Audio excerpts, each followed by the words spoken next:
नाज़रीन, सवाल बुनियादी भी है और सवाल अहम भी है। सवाल यह है कि जब ब्रिटिश रूल 1947 में पाकिस्तान और हिंदुस्तान की मुमलिकतों के ऊपर 15 अगस्त को ख़त्म हुआ था और डॉन अखबार ने भी 15 अगस्त की सुबह ये हेडलाइन लगाई थी कि पाकिस्तान गॉट इंडिपेंडेंस, और 1950 तक पाकिस्तान की डाक टिकटों के ऊपर भी इंडिपेंडेंस डे जब 15 अगस्त लिखा जाता था, तो फिर हमने देखा कि 1951 के ऑनवर्ड्स ये यौम आज़ादी अचानक 14 अगस्त हो गया। अगर इसका मकसद ये था कि हिंदुस्तान के साथ तखसीस बरकरार रखी जाए, तो इसके लिए हिस्ट्री को इस तरह से मोल्ड करना क्या बहुत जरूरी था? इस पर भी आज के प्रोग्राम में हम बात करेंगे और यह भी जानने की कोशिश करेंगे अपने साथ मौजूद हिस्टोरियन स्कॉलर्स से कि जब पाकिस्तान बना था तो उस वक्त खैरपुर की रियासत का क्या स्टेटस था, बहावलपुर की रियासत का क्या स्टेटस था, उसके अलावा कल्लात का क्या स्टेटस था, और बलूचिस्तान जो था वो आहिस्ता आहिस्ता किस तरह से पूरे पाकिस्तान में इंटीग्रेट हुआ। और जो पाकिस्तान 1947 में बना था, लोगों को याद है कि उसमें ढाका भी था, उसमें मुरादाबाद भी था, उसमें सिलेट भी था, लेकिन आज ये सब पाकिस्तान से अलग हो चुके हैं और हमारी जो शाहरग है कश्मीर, वो भी दुश्मन के कब्जे में है। ऐसे में हमारे ऊपर कितना बड़ा कर्ज है इन लोगों का जिन्होंने पाकिस्तान का ख्वाब देखा था। शेर बंगाल मौलवी अब्दुल हक ने, जिन्होंने करारदाद पाकिस्तान पेश की थी, अगर आज आ जाते हैं तो वो ये जरूर जानने की कोशिश करेंगे कि हमने जो पाकिस्तान बनाया था वो पाकिस्तान किधर है। इन तमाम मामला पर आज के प्रोग्राम में हम बात करेंगे। मेरे साथ स्टूडियोज में मौजूद हैं बहुत काबिल एहतराम स्कॉलर हैं डॉक्टर मियां हन्नान साहब, मीडिया एंड कम्युनिकेशन स्टडीज में एक्सपर्ट हैं। डॉक्टर साहब बहुत बहुत शुक्रिया हमें ज्वाइन करने के लिए। हमारे साथ टेलीफोन लाइन पर मौजूद होंगे मोहतरम डॉक्टर महबूब हुसैन साहब, पंजाब यूनिवर्सिटी में प्रोफेसर हैं हिस्ट्री के। डॉक्टर महबूब, हमेशा की तरह आपका भी बहुत शुक्रिया। डॉक्टर महबूब, मैं आपसे गुफ्तगू का आगाज करना चाहूंगा, जरा ये कज़िया तो हल कीजिएगा, पाकिस्तान 14 अगस्त को बना था या 15 अगस्त को? देखिए जी, जो इंडिपेंडेंस एक्ट के तहत हमें आज़ादी मिली थी वो 14 और 15 अगस्त की दरमियानी रात को मिली थी। यानी कि हमारी तमाम डॉक्यूमेंट्स के ऊपर 15 अगस्त लिखा हुआ है कि, और हमारी जो कॉन्स्टिट्यूएंट असेंबली का रिकॉर्ड है उसमें भी 15 अगस्त लिखा हुआ है। लेकिन सवाल ये है कि हम 14 अगस्त को क्यों सेलिब्रेट करते हैं, इसकी मैं आपको वजाहत कर दूं कि जो उस वक्त इंडिया का गवर्नर जनरल था लॉर्ड माउंटबेटन, उसने चूंकि ट्रांसफर पावर करनी थी और उसके लिए ये पॉसिबल नहीं था कि वो 15 तारीख को दोनों आज़ाद रियासतों को ये पावर ट्रांसफर करे, यानी कि कराची भी आए और फिर दिल्ली भी जाए। तो इसके लिए फिर तय ये हुआ था कि 14 अगस्त को वो पाकिस्तान आएगा या कराची आएगा और फिर 15 अगस्त को वो दिल्ली।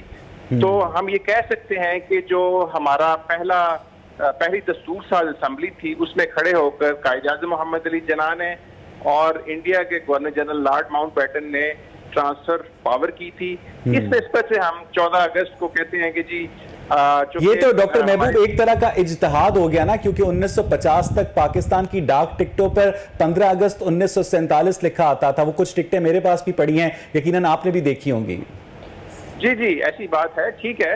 हमारे तमाम डॉक्यूमेंट्स, हमारा तमाम रिकॉर्ड इस बात की रिफ्लेक्शन करता है कि जो आज़ादी का दिन था, देखें हमारा जो हलफ उठाया गवर्नर जनरल ने, प्राइम मिनिस्टर ने, कैबिनेट ने, वो भी 15 अगस्त को उठाया।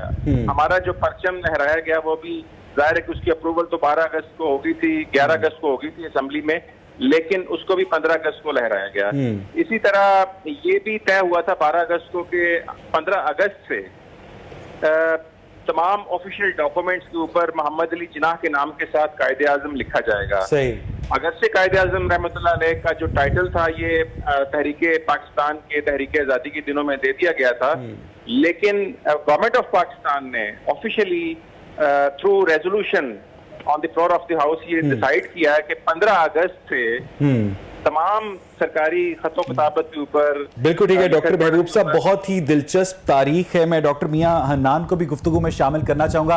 डॉक्टर हन्नान साहब, जब पाकिस्तान बना था तो इसको हम डोमिनियन ऑफ पाकिस्तान कहते थे, और जब तक 1956 का आइन मंजूर नहीं था तब तक जो क्वीन ऑफ इंग्लैंड है वो इसकी कॉन्स्टिट्यूशनल हेड भी थी। तो हम ये कह सकते हैं कि पाकिस्तान सही मानों में अपना आइन नाफिज करके एक आज़ाद मुल्क बना था। देखिए, उसमें फर्स्ट गवर्नर जनरल तो कायद-ए-आज़म मोहम्मद अली जिन्ना साहब थे जब पाकिस्तान का बुनियाद रखी और उसके बाद 14 अगस्त को सबसे पहले, अगर मैं पिछली बात से थोड़ा सा बताऊँ तो जब टीवी रेडियो के ऊपर सबसे पहले जब ऐलान हुआ है तो ये तकरीबन मिडनाइट में हुआ है, तो पाकिस्तान की अनाउंसमेंट इंडिया से पहले हुई है, जिस वजह से हम इस चीज़ को और भी करते हैं कि जी पाकिस्तान की जो डेट ऑफ बर्थ है वो इंडिया से पहले है। बट टेक्निकली जो हमारे डॉक्यूमेंट्स हैं वो यही बताते हैं कि 51 तक, जैसा आपने अपने इंट्रो में बताया कि वो पाकिस्तान की जो डॉक्यूमेंट्स थे उसके ऊपर इस तरह आ रहा है। जहाँ तक आप ये आपने जो बात की 56 के हवाले से, तो डेफिनेटली उसकी 56 का जो आइन है वो पहला आपका समझे कि जो कॉन्सेंसस की बेस के ऊपर था, जिसके बाद पावर्स जो है ना वो कॉन्स्टिट्यूशनली डेमोक्रेटिकली जो ट्रांसफर हुई है। पर जो रियल आइन जो पाकिस्तान का बना है वो 71 का है, वो unfortunately after the disintegration of east Pakistan. तो टेक्निकली जो पावर्स पाकिस्तान की जो रियल पावर जो है वो 56 के आइन के बाद जब वो कंसेंसस बना है उसके बाद ये ट्रांसफर हुई है। ठीक है डॉक्टर महबूब साहब, मैं आपसे ये जानना चाहूंगा कि पाकिस्तान और हिंदुस्तान बैक वक्त नक्शे पर वजूद में आते हैं, फिर ऐसा क्या हुआ कि दिन ब दिन पाकिस्तान के अंदर जमहूरियत कमजोर होती गई, भारत के अंदर जमहूरियत तकवीयत पकड़ती गई, पाकिस्तान के अंदर जागीरदार ताकतवर होते गए, भारत के अंदर जागीरदारी दम तोड़ती गई, पाकिस्तान के अंदर आइन बनाने में इतने बरस लग गए, भारत ने फौरन अपना आइन बना लिया। इतनी डाइवर्जेंस क्यों है डॉक्टर महबूब? इसकी कई वजूहत हैं। एज ए हिस्टोरियन हम अगर देखते हैं तो एक बड़ी वजह तो ये थी कि इंडिया के मामलात को ऑल इंडिया नेशनल कांग्रेस देख रही थी, और कांग्रेस जाहिर है कि एक एल्डर पॉलिटिकल पार्टी थी जिसकी बुनियाद 1885 में रखी गई, और वो फ्रॉम डे वन से एक तरह से मास बेस्ड पॉलिटिकल पार्टी थी। उसके नॉर्म्स जो थे, उसकी वैल्यू जो थी, उसमें एक पॉलिटिकल पार्टी की स्पिरिट नजर आती है। दूसरी तरफ जो मुस्लिम लीग थी ये 1906 में बनी, लेकिन ये कैडर टाइप पार्टी थी, बंद कमरों में बैठकर इसकी मीटिंग्स होती थी और महदूद पैमाने पर इसके फैसले होते थे।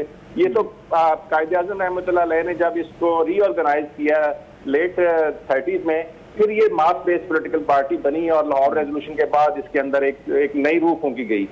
अच्छा, दूसरी वजह यह है कि हमने आजादी के फौरी बाद इलेक्शन नहीं करवाए। ठीक है, मुस्लिम लीग को एक नया मैंडेट लेना चाहिए था, एक फ्रेश ब्लड आना चाहिए था हमारे इक़्तिदार के ऐवानों में, हमारी दस्तूर साज़ असेंबली में। ऐसा नहीं हो सका। जबकि आप उधर देखें, उन्होंने अपना जो कॉन्स्टिट्यूशन था 49 में फाइनल कर लिया था, 50 में उसको इम्प्लीमेंट कर दिया, और हमें इसमें 9 साल लगे। इसमें और भी बहुत सारे फैक्टर्स हैं जो पिछले सवाल में आपने पूछा था कि हम मल्का बरतानिया के ज़ेर तसल्लुत रहे। देखें, जो इंटरनेशनल फैक्टर है हम उसको भी इग्नोर नहीं कर सकते। आप ये देखिए कि मैंने वो डॉक्यूमेंट्स देखी हैं ब्रिटिश आर्काइव्स में जाकर, जहां ये पता चलता है कि जो बरतानवी हुकूमत थी वो भी आइन साजी के हवाले से हम पर प्रेशर डाल रही थी। ठीक है, और हमने अपना आइन बनाने के लिए एक बरतानवी माहिर कानून की, बरतानवी माहिर आइन की खिदमात ली हुई थी। और वो जो माहिर कानून थे, माहिर आइन थे, वो जाकर ब्रिटिश हाई कमीशन को रिपोर्ट देते थे कि जी बेसिक प्रिंसिपल्स कमेटी में क्या डॉक्यूमेंट्स शेयर हो रही हैं, क्या डिस्कशंस हो रही है, और पाकिस्तान अपना आइन कैसे बनाना जा रहा है। उस वक्त एक बड़ा इशू ये था कि पाकिस्तान को और हिंदुस्तान को कॉमनवेल्थ में रखा जाए ना रखा जाए। जो बरतानवी हुकूमत की ख्वाहिश थी और कोशिश थी वो ये थी कि पाकिस्तान ब्रिटिश कॉमनवेल्थ का हिस्सा रहे। ठीक है, तो इस मकसद के लिए वो पाकिस्तानी गवर्नमेंट पर, प्राइम मिनिस्टर लियाकत अली खान पर प्रेशर डाल रहे थे कि आप इस तरह का आइन बनाएं।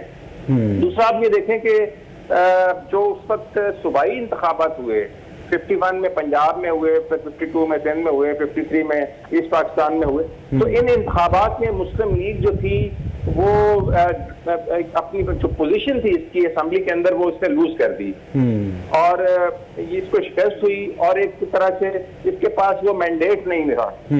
अच्छा, फिर आप ये देखिए कि इन्होंने जो नेशनल लेवल के इंतखाबात थे उसको इतना डिले किया कि हमें पहले आम इंतखाबात आजादी के 23 साल एग्जैक्टली। डॉक्टर साहब, मैं वापस आपके पास आता हूं। डॉक्टर हन्नान साहब, ये बताइएगा कि हम जब इनकलाब फ्रांस को देखते हैं, इनकलाब रूस को देखते हैं, दूसरी जो तहरीक आज़ादी है, खासतौर पर अमेरिका के अंदर जो 1776 में आज़ादी की तहरीक थी ब्रिटिश एम्पायर के खिलाफ, तो उसमें जब आप किसी ताकत से, एम्पायर से आज़ादी हासिल करना चाहते हैं तो आपको बाकायदा बगावत करनी पड़ती है, आप पहाड़ों पर जाकर छुपते हैं, आप समंदरों के अंदर जंग लड़ते हैं। लेकिन ये किस तरह की तहरीक थी, खासतौर पर जो पाकिस्तान की आज़ादी की तहरीक थी, कि जो रहनुमा थे उनके पतलून की शिकनें भी जो थी वो खराब नहीं होती थी? देखिए, यही तो एक ब्यूटी है पाकिस्तान की जो तहरीक चली है। इसमें आप देखें कि सबसे जो इम्पोर्टेंट फैक्टर है ये कॉन्स्टिट्यूशनल स्ट्रगल है।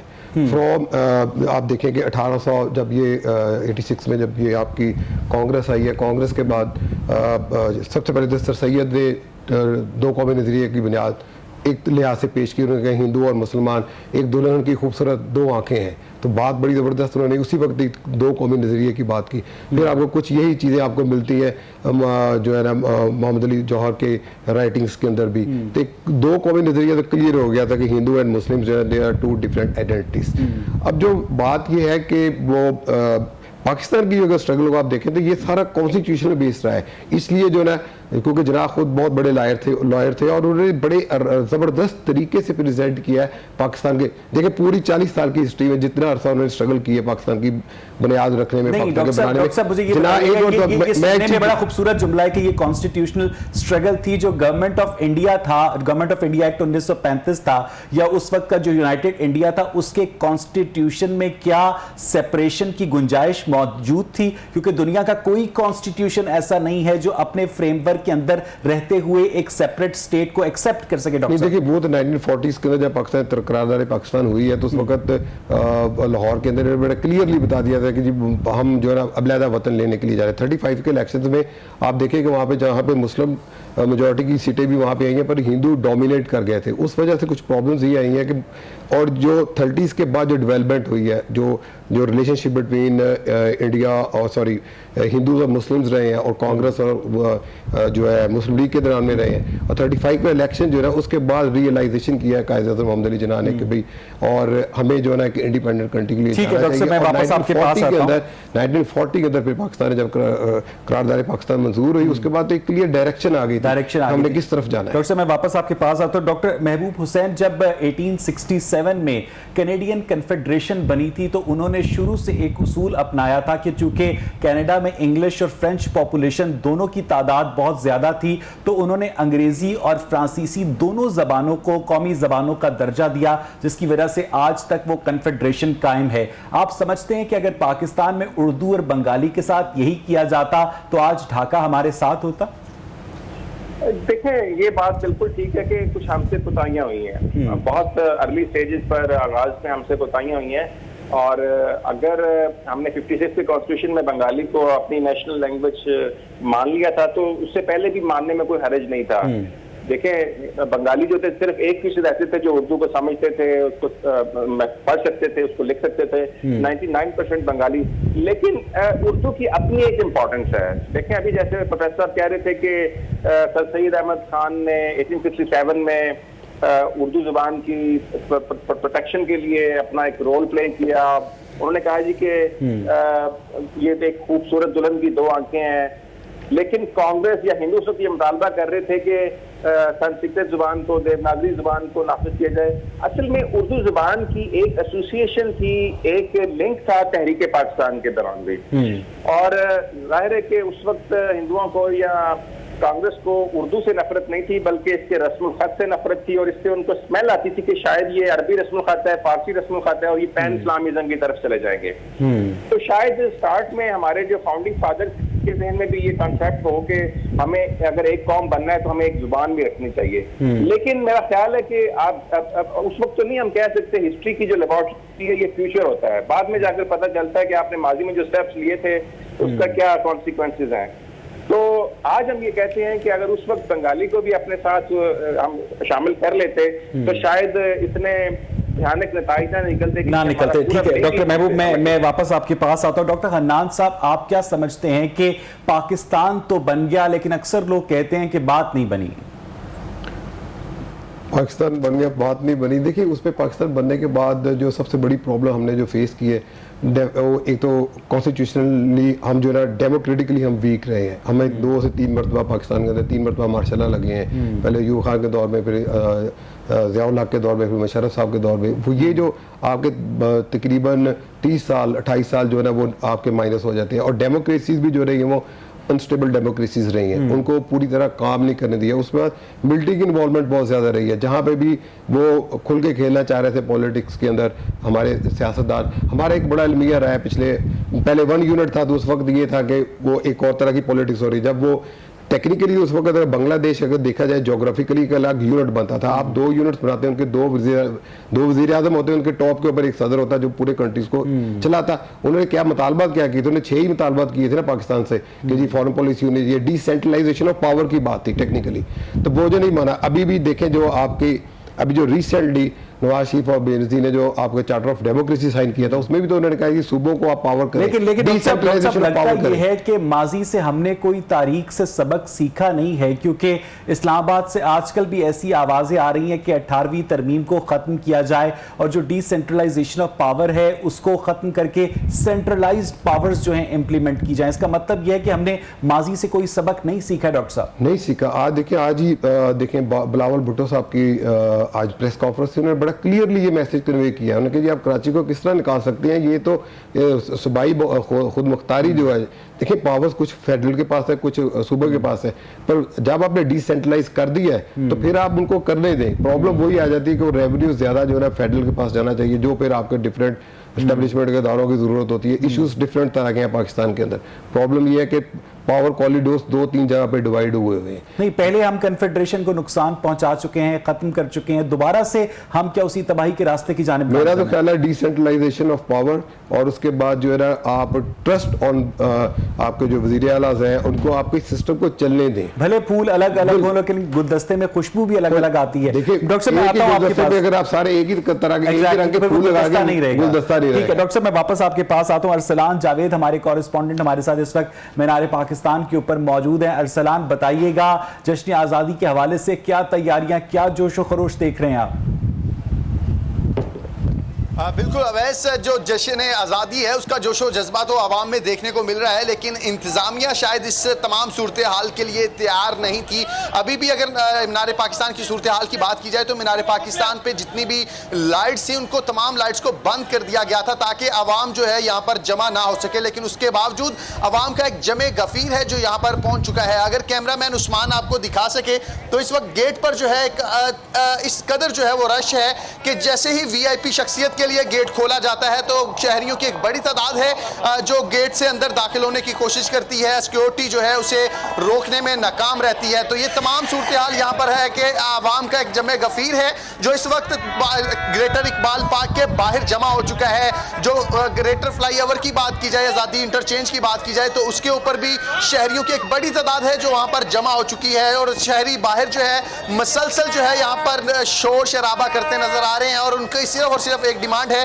तो उन्हें 14 अगस्त वाले दिन जो है वो ग्रेटर इकबाल पार्क के अंदर जो है वो दाखिल होने की इजाजत दी जाए। लेकिन इंतजामिया की जानिब से क्योंकि यहाँ पर आतिशबाजी का सामान पड़ा है और मसलसल जो है वो कई घंटों तक कई मिनटों तक जो है यहाँ पर आतिशबाजी होनी है। इस तमाम सूरत हाल में जो है किसी भी शहरी का अंदर दाखिल होना जो है वो किसी भी हादसे का सबब बन सकता है। लेकिन इस तमाम सूरत हाल में तमाम गेट जितने भी हैं ग्रेटर इकबाल पार्क के, इसके बाहर जो है एक जमे गफीर है आवाम का। लेकिन यहाँ पे भी हम सूरत हाल में बात करने की कोशिश करते हैं। कहाँ से आए हैं आप लोग? लाहौर से हैं कि या दीगर शहरों से यहाँ पे आए हैं? सर हम आए KPK से हैं और हमारे इधर 3 घंटों का इंतजार कर रहे हैं, अंदर गेट नहीं खोल रहे हैं। असल मसला ये है कि जिसका ताल्लुक है वो अंदर जा सकते हैं, जिसका ताल्लुक नहीं वो अंदर नहीं जा सकते। हम ये रिक्वेस्ट कर रहे हैं कि प्लीज हम दूर दूर से हैं, हमें अंदर जाने दें। इतने आवाम जमा हुई, इतनी गर्मी में दूर दूर से लोग आए और ये लोग नाइंसाफी कर रहे हैं, हमको अंदर नहीं आ रहे हैं। अंदर नहीं जाने दिया जा रहा। आप कहाँ से आए हैं? सर हम सरगोदा से आए हैं। सिर्फ यार अगर बात की जाए तो यहाँ पे आतिशबाजी है तो आतिशबाजी तो बाहर से भी देख सकते हैं, फिर क्यों अंदर जाना है? नजदीक से होता है वो दूर से नजर नहीं आता। सर हम कोशिश करते हैं कि हम अंदर हो जाए। हम पहली बार लाहौर आए खासकर इस चीज को देखने के लिए कि हमें जो मीनार पाकिस्तान के इस नजदीक चले जाए। बिल्कुल वैसे यहाँ पर हम दूसरे गेट पर भी मौजूद थे कुछ देर पहले और वहाँ पे भी हमें एक बड़ी तादाद ऐसे लोगों की मिली जो हमें दीगर शहरों से यहाँ पर आई थी और वो भी इस तमाम सूरत हाल में अंदर जाने की जो है वो कोशिश कर रही थी और गार्ड्स के साथ मुसलसल जो है वो बहस करती भी नजर आ रही थी। और यहाँ पर क्योंकि आतिशबाजी जो है वो PHA की जानिब से की जानी है जिस वजह से पार्क के अंदर जो है वो किसी किस्म बहुत शुक्रिया अरसलान जावेद, हमारे नुमाइंदे हमें बता रहे थे कि जिसके पास सिफारिश सिफारिश है वो इस वक्त ग्रेटर इकबाल पार्क के अंदर जाकर आतिशबाजी देख सकता है। जिसके पास सिफारिश नहीं है वो बेचारे बाहर खड़े हैं और सिर्फ इस एक जुमले के अंदर पाकिस्तान की 73 साल की कहानी है। दो कौमी नजरिया 1947 में हिंदू मुस्लिम सेपरेशन का था और 1947 के बाद अशराफिया और आम आदमी की सेपरेशन का बन चुका है। डॉक्टर महबूब हुसैन, हमने देखा तारीख के मुताले के बाद के पहले सिटी स्टेट्स हुआ करती थी, फिर एम्पायर्स का दौर आया, फिर नेशन स्टेट्स बनी। अब लोग ये कहते हैं कि आहिस्ता आहिस्ता अक़वाम मुत्तहिदा, मल्टीनेशनल कॉरपोरेशंस और टेक्नोलॉजी और इंटरनेट जो है वो इन नेशन स्टेट्स को भी इनगल्फ कर जाएगा। आप एग्री करते हैं इस हाइपोथेसिस से डॉक्टर महबूब? देखें, ये तारीख का एक सबक है कि जिसके पास टेक्नोलॉजी है, इल्म है, साइंस है, वो कौमें हमेशा डोमिनेट करती हैं। एक जमाने में जब यहाँ पर द्राविड़ थे, द्राविडियन थे, आर्यंस आए, उनके पास तलवारें थी, उनको तलवारें मारते थे, अपने हाथों से रोकते थे, उनके हाथ कट जाते थे। जब मोहम्मद बिन कासिम आया तो उसके पास मजनीक थी, वो पत्थर बरसाती थी। यहाँ के लोगों की टेक्नोलॉजी ये थी कि किले में बंद होकर वो बैठ जाए, लेकिन वो किला फतह हो गया। तो इस तरह मैं ये समझता हूँ कि आज भी इंटरनेट का दौर है, साइंस का दौर है, वेब का दौर है, तो एक न्यू कॉलोनियलिज्म है जिसके पास ये सारी टेक्नोलॉजीज हैं, वो दुनिया पर राज करेगा, कंट्रोल करेगा। तो इसमें काफी हद तक आपकी बात एग्री करता हूँ, सदाकत है कि आज वो ये जो साइंस और टेक्नोलॉजी में जिसके पास बढ़ती है वो दुनिया को रूल करेगा। डॉक्टर साहब, मुझे यहाँ पर एक ब्रेक लेनी है और नाज़रीन जब हम ब्रेक से वापस आएंगे तो अपने दोनों जबरदस्त गेस्ट के साथ डिस्कशन का सिलसिला आगे बढ़ाएंगे। डॉक्टर हन्नान भी हमारे साथ मौजूद हैं, डॉक्टर महबूब भी हमारे साथ मौजूद हैं, और जब दो स्कॉलर्स हों और बात पाकिस्तान की तारीख की हो तो वो प्रोग्राम यकीनन देखने के लायक भी होता है। स्टे विद अस।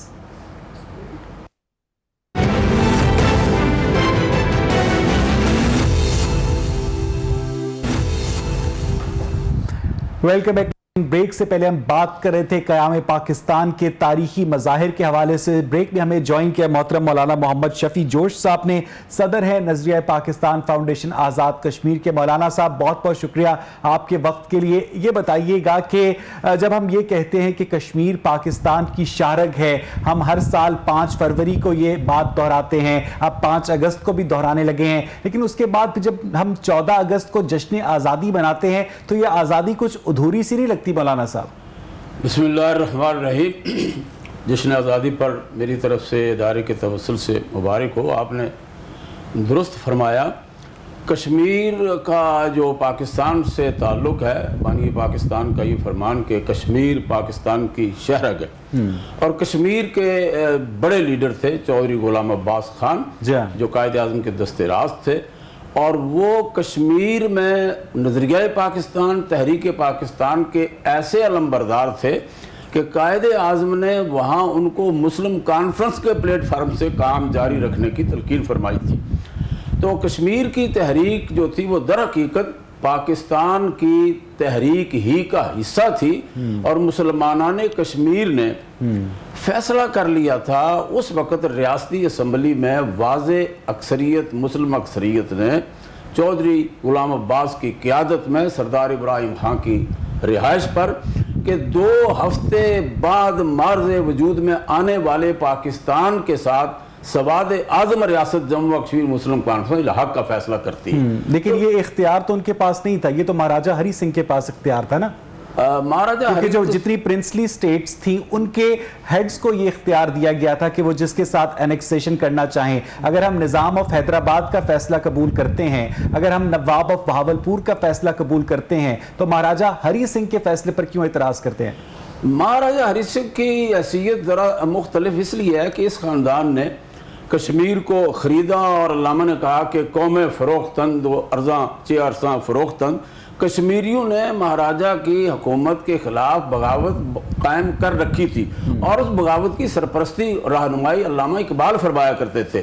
कश्मीर के जितने लीडर्स थे, शेख अब्दुल्ला समेत, चौधरी गुलाम अब्बास खां समेत, वो अल्लामा इकबाल के पास आया करते थे, और उससे पहले एक बहुत बड़ी बगावत हुई जिसके लिए अल्लामा ने सरपरस्ती की, और मुसलमाना ने जम्मू व कश्मीर ने अपनी हैसियत को मनवाया कि वो कश्मीर में वाज़े अक्सरियत जो कश्मीर है वो आप समझते हैं कि तकसीम हिंदुस्तान का नामुकम्मल एजेंडा है? जी बिल्कुल। कश्मीर शहरक तो उस लिहाज से है कि सारे दरिया उधर से आते हैं, और पाकिस्तान की खुशहाली और इस्तेकाम और मैशत की जिम्मेदार कश्मीर का वो आज़ाद होना और उसके शामिल होना है, लेकिन उसकी सबसे बड़ी ज़मानत मुसलमानाने रियासत जम्मू व कश्मीर हैं, जो मेरे दादा के दर्जे के लोग थे, उन्होंने ये फैसला किया था।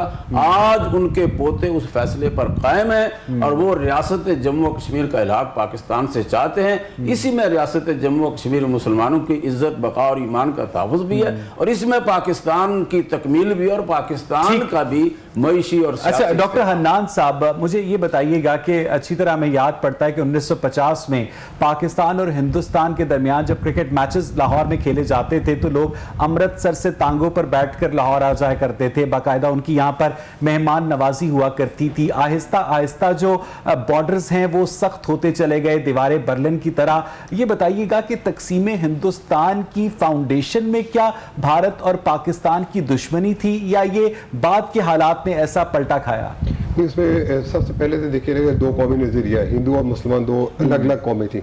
ये जो लेकिन हिंदुस्तान में पाकिस्तान वो से रह ज्यादा रहे मुसलमान थे। जब पाकिस्तान बना उसके बाद इंडिया ने एक्चुअली जब अखंड भारत की बात की, पाकिस्तान को एक्सेप्ट ही नहीं किया उन्होंने। सबसे बड़ी बात ये, और देखें जब पाकिस्तान को 800 करोड़ मिलने थे, उसमें आप देखें गांधी भी इसी मसले में कत्ल हुए बाद में। उन्होंने कहा थी पाकिस्तान, और हम अपने बच्चों को ये तारीख नहीं पढ़ाते हैं कि गांधी जी ने पाकिस्तान के लिए आवाज उठाई, कहा जी पैसे दें पाकिस्तान को जो उनका बनता है, उन्होंने वो उसमें किया। फिर पाकिस्तान की इंडिया के साथ 3 बड़ी जंगें हुई हैं कश्मीर के ऊपर, और तीनों के ऊपर, और 71 में आपका एक पूरा पाकिस्तान का एक हिस्सा ही अलग हो गया।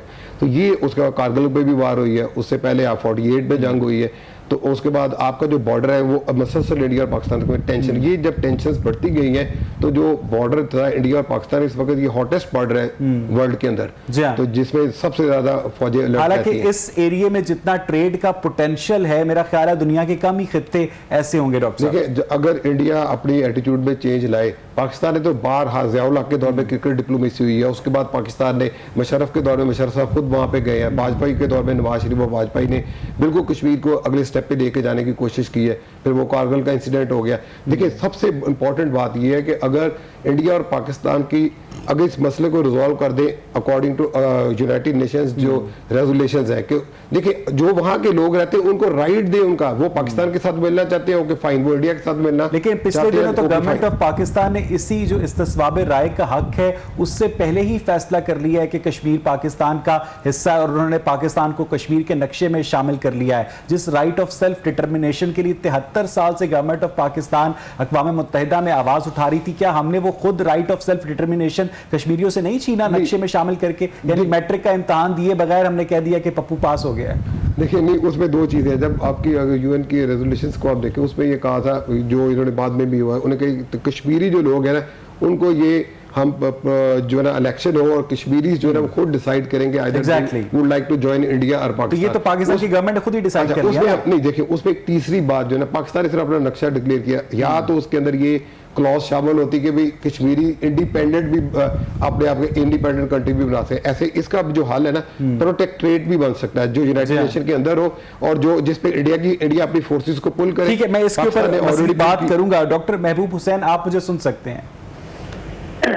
जी सर, आपका सवाल मुझे जरा। डॉक्टर साहब मैं ये जानने की कोशिश कर रहा हूं कि आप एक पब्लिक सेक्टर यूनिवर्सिटी में पढ़ाते हैं, जिसको जाहिर है सरकार पैसे देती है, रियासत का या हुकूमत का वफादार रहते हुए उस्ताद के तौर पर न्यूट्रल हिस्ट्री पढ़ाना मुमकिन है ऑब्जेक्टिविटी के साथ? डॉक्टर साहब देखिए, मेरा नहीं ख्याल कि कोई इसमें खदगन है, कोई प्रॉब्लम है अगर आप रियलिटी या हकायक या हकीकत या फैक्ट्स बताते हैं अपनी जनरेशन। डॉक्टर साहब, ये प्रॉब्लम है तो आज इतना ज्यादा प्रेजुडिस है लकीर के दोनों तरफ। देखिए, उसके पॉलिटिकल मोटिव्स हैं, पॉलिटिकल एजेंडाज हैं। आप ये देखें कि कायद-ए-आज़म रहमतुल्लाह अलैह भी तो कोशिश करते रहे आखिरी वक्त तक, कैबिनेट मिशन प्लान तक, कि किसी तरह मिलकर रहा जाएगा। ठीक है, वो तो जो कांग्रेस की लीडरशिप थी, मैं उनकी आवाम की बात नहीं कर रहा, मैं उनकी लीडरशिप की बात कर रहा हूँ, वो तो एक्सेप्ट करने को तैयार नहीं थे। आप ये देखें, शायद मैंने पहले भी अर्ज किया था कि जो नेहरू रिपोर्ट थी 1928 में, उसमें मुसलमानों के साथ जो उन्होंने सलूक किया, जो चीजें उन्होंने पहले नहीं। डॉक्टर साहब अगर आप सवाल का जवाब देने से तो मुझे पता है गुरेज नहीं कर रहे, लेकिन मैं असल में आपसे ये जानना चाह रहा था कि पिछले वक्तों में जो असातिज़ा थे क्लासरूम में अपने शागिर्दों को मॉनिटर किया करते थे, आज ये दौर आ गया है कि उस्ताद को शागिर्द क्लासरूम में बैठकर मॉनिटर कर रहे होते हैं। देखें, ये तो सोसाइटी के अंदर जो तनज़ली है वो सिर्फ क्लासरूम्स की हद तक आप नहीं है, एग्री वो करते हैं ना डॉक्टर साहब इस बात से? आप एग्री करते हैं? मैं एग्री करता हूँ, बिल्कुल एग्री करता हूँ, लेकिन ये तनज़ली जो है ये तमाम इदारों में है। अभी आप मीडिया की बात कर रहे थे, इसी तरह बाकी इदारों में भी है। ये जो अपना सोसाइटी के नॉर्म्स चेंज हो रहे हैं, ये हमजहती हैं, ये सिर्फ क्लासरूम की हद तक नहीं है। लेकिन क्लासरूम इस मोहब्बत को खत्म करने के लिए एक ब्रीडिंग प्लेस तो बन सकता है ना डॉक्टर साहब? जी जी, बिल्कुल बन सकता है, और हम अपने टाइम कोशिश भी करते हैं, और हमारी ये कोशिश और ख्वाहिश दोनों है कि हम अपने स्टूडेंट्स को वो तमाम हकायक बताएं जो हम जानते हैं, या जो हमने अपने उस्ताद से सीखे हैं या सुने हैं या हमने उनसे पढ़े हैं। तो हम वो ट्रांसफर करना चाहते हैं, और हम करते भी हैं, हम अपने टाइम कोशिश करते हैं। लेकिन जिस तरह आपने पहले अर्ज किया कि अब नॉर्म्स सोसाइटी के चेंज हो चुके हैं, अब मटीरियलाइज हो चुकी हैं चीजें, स्टूडेंट के अंदर वो रिश्ता खत्म हो चुका है। वो कहता है जी कि मैंने पेमेंट की है और उसके बाद मुझे तालीम मिल रही है। अब वो जो एक कॉन्सेप्ट था ना कि टीचर उस्ताद का या शागिर्द और उस्ताद का जो ताल्लुक था, जो रिश्ता था, वो बियॉन्ड दी एनी मीन्स था, वो अब खत्म होता जा रहा है।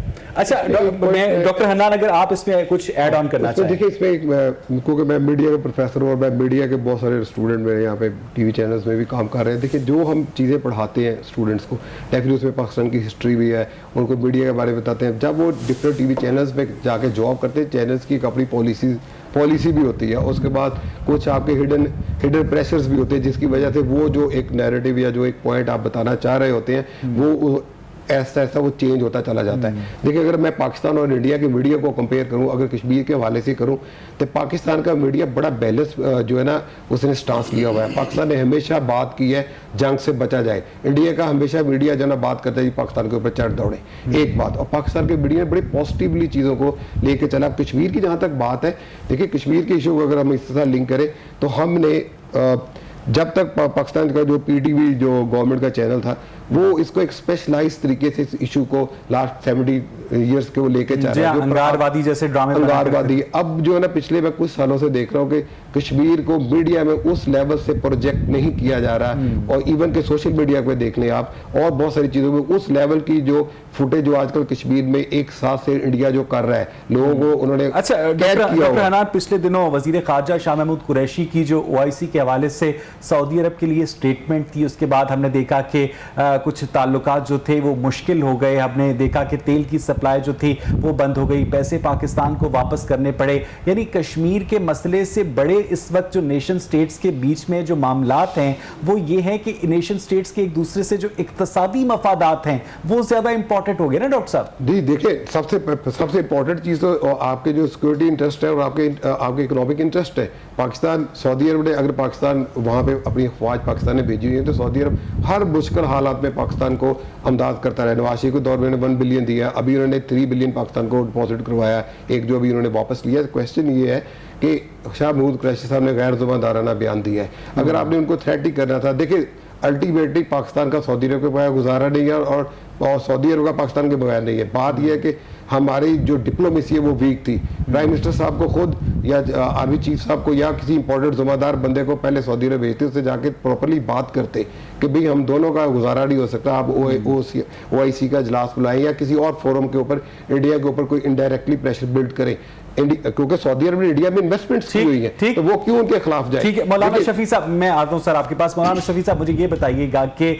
अगर कश्मीर का जो मसला है वो तकसीम हिंदुस्तान का नामुकम्मल एजेंडा है, तो इस एजेंडे को मुकम्मल कैसे किया जाए, क्योंकि भारत तो अब कश्मीर को अपना हिस्सा शामिल कर चुका है, डिक्लेयर कर चुका है। आपके सवाल का जवाब ये है कि जब शेख अब्दुल्ला पाकिस्तान तशरीफ़ लाए और लियाकत बाग में ये जलसा हो रहा था, फील्ड मार्शल यूँ भी मौजूद थे और कायदे कश्मीर चौधरी गुलाम अब्बास खान भी, और ये बड़ी अहम नशस्तगाह थी। तो चौधरी गुलाम अब्बास खान ने अपनी तकरीर में कहा कि मसला कश्मीर के जो फरीक हैं वो कश्मीरी भी हैं, हिंदुस्तान भी है, पाकिस्तान भी है और चाइना भी है। ये जब उन्होंने कहा तो फील्ड मार्शल से लेकर तमाम लोग जो दम बखुद हो गए। उस वक्त तो किसी को ये बात समझ आई ना आई, मेरे ख्याल अब समझने में कोई देर नहीं है, इसलिए कि कश्मीर का एक बहुत बड़ा हिस्सा अक्साई चीन की सूरत में वहाँ मौजूद है। और ये जो अब चाइना के मफादात हो गए और चाइना ने मसले कश्मीर की हद तक जो पुख्तगी दिखाई है, पाकिस्तान में एक है अवामी पाकिस्तान, वो कश्मीर के साथ वाबस्ता है। दूसरे हैं पाकिस्तान के दानिश्वर लोग, वो भी ज़हनी सतह पर कश्मीर के साथ ही है। लेकिन तीसरा फरीक है मुफादात का बंदा, जो कभी घुसपैठिए अंदर भेज देता है, कभी तारीख को आगे करता है, कभी तारीख को पीछे करता है, कभी इसके 5 हल बताता है, और कभी वो ये होगा। ये जो मौजूदा नक्शे की कैफियत है, ये भी बचपना है। देखिए, ये एक जंग है जो हर सतह पर लड़ी जा रही है। तो आप उसको ये कि उन्होंने तो अमलन कब्जा कर लिया, आपने नक्शे में कब्जा कर लिया, तो अब ये हैसियत क्या है इस वक्त। चलिए इस पर भी बात करेंगे। डॉक्टर महबूब साहब, आप मुझे सुन सकते हैं?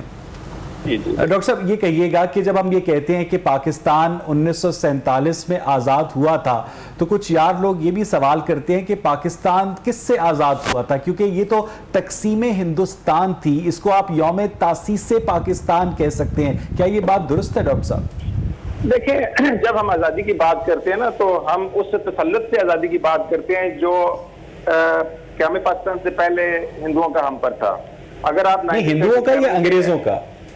दोनों का था जी। आज उसी इंग्लैंड जाने के लिए हम लोग मरे जाते हैं। बिल्कुल, देखें, वो तो इकोनॉमिक्स प्रॉस्पेरिटी जिसके पास होगी, जिन लोगों से आजादी ली थी हमने, उन्हीं का वीजा लगवाने के लिए हम लाइनों में लगते हैं। बिल्कुल ठीक बात कर रहे हैं। लेकिन ये मैं बात कर रहा हूँ, इक़्तिदार की सह-तरीक़ की लड़ाई थी। उस वक्त अंग्रेज और कांग्रेस का जो गठजोड़ हो चुका था, हमने असल में उनसे आजादी हासिल की थी। आप 1937 के इलेक्शन के रिजल्ट्स देख लें, और उस वक्त जो सूरत हाल थी, जो लिखा जा चुका है किताबों में, जैसे हसन रियाज की किताब है पाकिस्तान नागुज़ीर था, तो क्यों नागुज़ीर था? वो हालात वो बताते हैं कि क्यों नागुज़ीर था। मस्जिदों में अजान देने पर पाबंदी थी, हम गाय की कुर्बानी नहीं कर सकते थे, यानी कि मजहबी आज़ादियाँ नहीं थी, हमें समाजी आज़ादियाँ नहीं थी, यानी कि हम उस तसल्लुत से आज़ादी चाहते थे। वरना तो आप देखें ना, मैंने जैसे पहले अर्ज किया कि कायदे आज़म की तो आखिरी वक्त तक कोशिश थी, और नहीं डॉक्टर साहब, मुझे याद पड़ता है यूनाइटेड इंडिया में गाय की कुर्बानी पर कोई पाबंदी नहीं थी। नहीं, देखिए, मैं बात कर रहा हूँ 1937 की, जब उनको इक़्तिदार मिला। जब कांग्रेस वाले बरसरे इक़्तिदार आए और उन्होंने अपनी पॉलिसीज के तहत बाकायदा पाबंदी लगाई, ठीक है। और ऐसी पीरपुर रिपोर्ट क्या है, ये देखें ना, ये कायदे आज़म के कहने पर रिपोर्ट लिखी गई थी। आप इस रिपोर्ट को उठाकर देख लें, और आपको अंदाजा होगा कि जिस घर में कुर्बानी की जाती थी, उस घर के अफराद को बांधकर उनके जिस्मों के साथ सूअर को रगड़ा जाता था, मतला जाता था, ठीक है। तो इस तरह के बेशुमार वाक़यात हैं, और ये कोई एक दो जगह पर नहीं, इस तरह के यानी कि मासिव लेवल पर हो रहे थे। असल बात है कि जब उनको इख्तियार मिला और ताकत मिली, फिर पता चला। देखिए, 1937 के इलेक्शन से पहले तो मंशूर एक जैसा था, और ये उम्मीद की जा रही थी कि शायद ये कोलिशन। बिल्कुल ठीक है डॉक्टर महबूब, जरा यहाँ पर तवक्कुफ कीजिएगा। बड़ी इंटरेस्टिंग बात है डॉक्टर हन्नान साहब की, एक आहिस्ता आहिस्ता से लव हेट रिलेशनशिप डेवलप हो गया। जंगे भी आपने इंडिया से लड़नी है, साड़ी भी पाकिस्तानी खवातीन ने इंडिया की इस्तेमाल करनी है, बनारस की बनी हुई, पान का पत्ता भी वहां का इस्तेमाल करना है, फिल्में भी वहां की देखनी है, गाने भी वहां के सुनने हैं। ये क्या है डॉक्टर साहब? डॉक्टर हन्नान। अच्छा, उसमें देखिए, इंडिया ने 47 के बाद इंडिया की अपनी फिल्म इंडस्ट्री के थ्रू इंडिया ने कल्चरली पाकिस्तान को बहुत स्ट्रांगली जो है ना कैप्चर किया है। और पाकिस्तान के अनफॉर्चुनेटली 80s के बाद पाकिस्तान की फिल्म इंडस्ट्री टोटली जो है ना वो क्लैप्स कर गई है। और वो जो इंडिया का जो कल्चर, इंडिया के जो गाने हैं, इंडिया का जो एक जो इंडियनाइजेशन का जो एक उनका जो कॉन्सेप्ट था, उन्होंने अपने उस कॉन्सेप्ट को अपने कल्चर में डाल के पाकिस्तानियों के ज़हन को कैप्चर किया। अब देखिए, हम कश्मीर की तो बात करते हैं, और पाकिस्तान के लोग जैसे भी निकलते, पर हर घर में इंडिया की फिल्म चल रही है। मैच जब इंडिया के साथ होता है, पाकिस्तान की सबसे ख्वाहिश होती है कि इंडिया के साथ मैच हो। एक क्वेश्चन ये है कि अगर आप उसको देखिए, प्रॉब्लम ये है कि इस वक्त हम एक ग्लोबल विलेज में रह रहे हैं, जहाँ पे हमारी इकोनॉमिक डिपेंडेंसी है। इस वक्त जो मोदी का जो ज़हन है ना, वो एक फाशिस्ट ज़हन है, वो एक इंटायरली डिफरेंट माइंडसेट के साथ चल रहा है। इंडिया की भी सर्वाइवल इसी में ही है कि वो जंग ना चाइना से लड़े, ना पाकिस्तान से मिलके कश्मीर के मसले को हल करे। पाकिस्तान के इसमें है जो नवाज शरीफ साहब या पहले ही गवर्नमेंट हमारी, जो ज़ियाउल हक ने भी ये स्टेप्स लिए थे, क्रिकेट डिप्लोमेसी की जंग को अवॉइड किया जाए, क्योंकि जंग जो है ना इंडिया पाकिस्तान के। चलो, मुझे यहाँ पर एक ब्रेक लेंगे डॉक्टर साहब। नासिर, जब आप ब्रेक से वापस आएंगे तो मौलाना शफी से ये जानने की कोशिश करेंगे कि अवाम जब कहते हैं बिजली तो हुकूमत कहती है कश्मीर, अवाम जब कहते हैं आटा तो हुकूमत कहती है कश्मीर, अवाम जब कहती है चीनी तो हुकूमत कहती है कश्मीर, तो क्या कश्मीर की वजह से पाकिस्तान के अवाम के बकिया मसाइल से पर्दापोशी ठीक है? इस पर बात करेंगे ब्रेक के बाद। स्टे विद अस। कश्मीर की तहरीक तकमील पाकिस्तान की तहरीक नज़रिया पाकिस्तान दर हकीकत पाकिस्तान मदीना तैयबा का तर्जमा है। और कश्मीरियों ने पाकिस्तान बनने से पहले इलाका फैसला किया तो उनको कोई पता नहीं था कि उसकी इक्तिसादी हालत क्या होगी कि नहीं होगी। उसी जज्बे पर आज भी कश्मीरी कायम है, लेकिन हम पाकिस्तान को, मैं कश्मीरी हूँ और मैं उस सरहद पर रहता हूँ जहाँ मुझे उस पार के कश्मीरियों भी को नज़र आती है। बताना मैं ये चाहता हूँ कि मजबूत पाकिस्तान कश्मीरियों की आज़ादी की ज़मानत है। हम पाकिस्तान को किसी खतरे में डालकर कश्मीर के मामले में कोई घाटे का सौदा नहीं करना चाहते, लेकिन ये भी नहीं चाहते कि पाकिस्तान तो हमेशा मार्शल लॉ और ताले आजमाओं की जद में रह के अपनी अकीदत खो बैठे और हम अपना मसला खो बैठे। इन दोनों को बड़े मुतवाज़न तरीके के साथ हमने कायम रखना है। इस तहरीक पाकिस्तान को रूहानी तहरीक समझना है और पाकिस्तान को कश्मीर के शहरक के तौर पर साथ रखना है, तहरीक भी कायम। अच्छा, डॉक्टर महबूब साहब आपको मेरी आवाज आ रही है? जी जी जी। डॉक्टर महबूब साहब, आज 2020 का जो लाहौर है वो पाकिस्तान में है। 1920 का लाहौर ब्रिटिश इंडिया में था। 1820 का लाहौर महाराजा रंजीत सिंह के कब्जे में था। 1720 का लाहौर मुगलों के पास था। 1520 का लाहौर लोधी खानदान के पास था। 1420 का लाहौर सैयद खानदान के पास था। तो हर 100-200 साल के बाद जब नेशन स्टेट्स की बाउंड्रीज या एम्पायर्स की बाउंड्रीज तब्दील हो जाती हैं तो ह्यूमैनिटी की बाउंड्रीज क्या कांस्टेंट होनी चाहिए डॉक्टर साहब?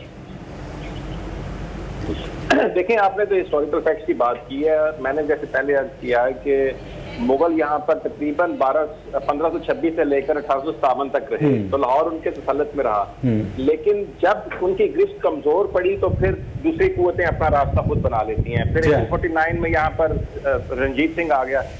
और ये तारीख का सबक है, हकीकत है कि जब, जिसे वो कहते हैं ना कि जुर्मे ज़ईफ़ी की सजा है मर्ग मफाजात, तो जब कोई कौम कमजोर होती है तो फिर जाहिर है कि दूसरी जो ताकतवर फोर्सेज हैं वो अपना रास्ता खुद बना लेती हैं। और देखें, इसमें मैं ये नहीं कह सकता कि खुदा न खास्ता आगे क्या होने जा रहा है। 2020 में लाहौर किसके पास होगा, 20 या 2120 में लाहौर किसके पास होगा। मैं ये कहता हूँ कि अगर हमने तारीख से सबक ना सीखा और अगर हमने आवाम का हक हुक्मरानी तस्लीम ना किया तो खुदा न खास्ता फिर उसी तरह होगा कि हम एक दूसरे को फिर ये बताने के खड़े होंगे कि जी उस वक्त ये लाहौर उसके पास था, आज किसके पास है। यानी आप मेरे सवाल की एसेंस से एग्री करते हैं डॉक्टर साहब? जी जी, मैं बिल्कुल।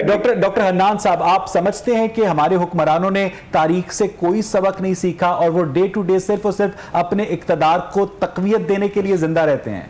देखिए, अब जो पॉलिसीज़ की जो कंसिस्टेंसी होती है वो डेफिनेटली डॉक्टर साहब ने कहा है कि वो आप की अगर कंसिस्टेंसी अगर पॉलिसीज़ के अंदर है तो वो आप अपनी हिस्ट्री को मद्देनज़र रखेंगे तो पॉलिसीज़ को आप डिफाइन करते जाएंगे। हमारी यार देखें कि हर जो नई रजीम आती है, नई गवर्नमेंट आती है, वो अपनी पॉलिसीज चेंज कर देती है। उसके बाद और इवन कि एक गवर्नमेंट के अंदर 2-2 मरतबा पॉलिसीज चेंज हो रही हैं।